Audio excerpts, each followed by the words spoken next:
Africa Media Live TV. Kindly subscribe to our YouTube channel to get updated on the trending gist, latest news all over the world.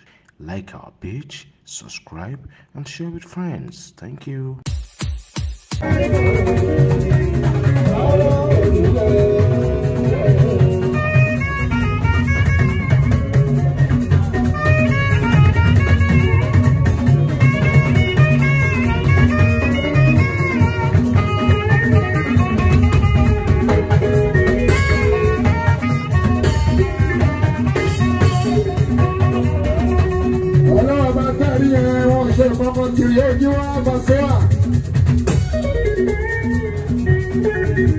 Ọlọ́run ló ṣe lẹ́yìn fún Jẹ̀bú.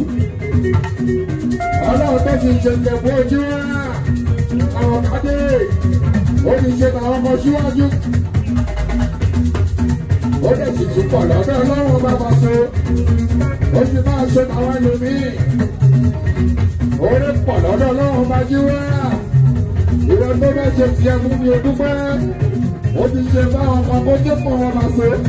Ó ní máa ṣe àwọn kan lẹ́yìn tiẹ̀ náà.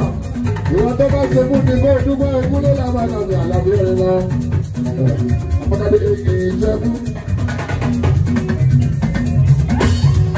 Aláṣẹ olùdarí CEO àìjẹ́bí láwọn.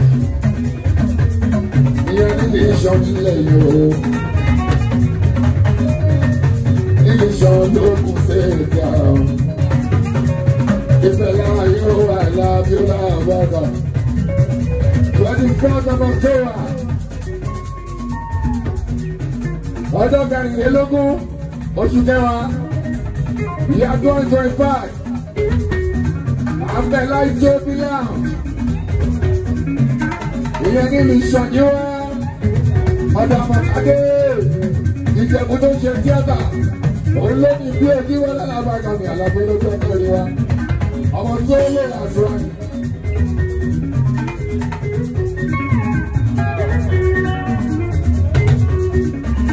Ọmọ tó lè àṣùwà ni. Àwọn ọmọdé ló ṣe ìjọba. Ọmọ yìí fún bí tọ́jọ́ òkè lọ́jọ́ bí.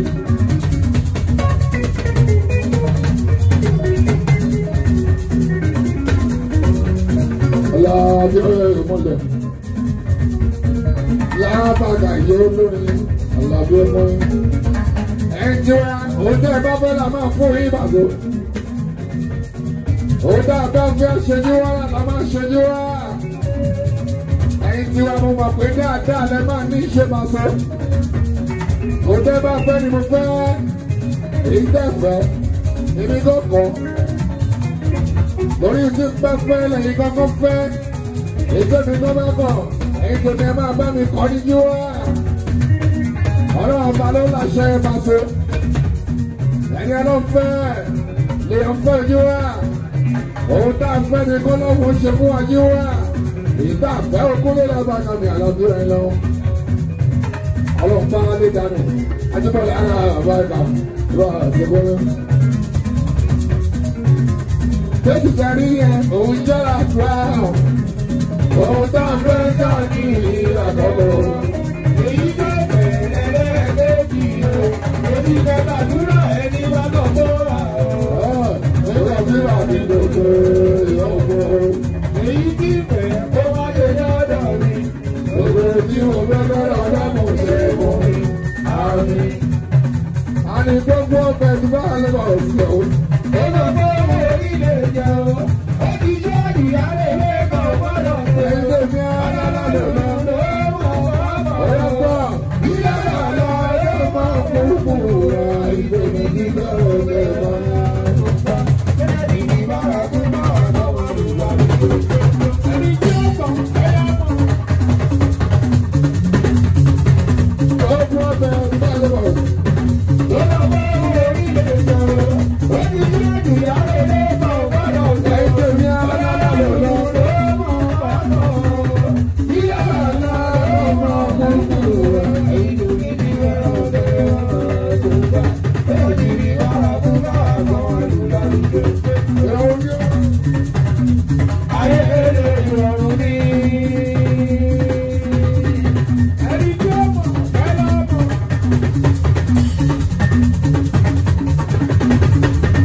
ti rí o gẹ́gẹ́ bí wàá